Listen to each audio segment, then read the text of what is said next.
how to fit a drill bit into the Titan SDS drill. Now, first things first, lift up the drill like this. And what we want to do here is we want to pull back this lever here. This is the chuck. You want to all the way back like that. And then you want to get the SDS drill here.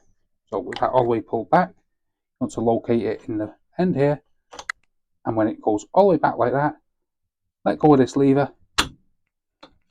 And it will have a slight forward and back movement. But that's your drill bit inserted in your SDS Titan drill. Now if the drill bit is coming out, you won't have pushed the lever all the way back. So make sure it's pushed all the way back and it's not coming out when you pull it forward. So hopefully that helps you out. If it does, smash the like, smash the subscribe, and thanks for watching.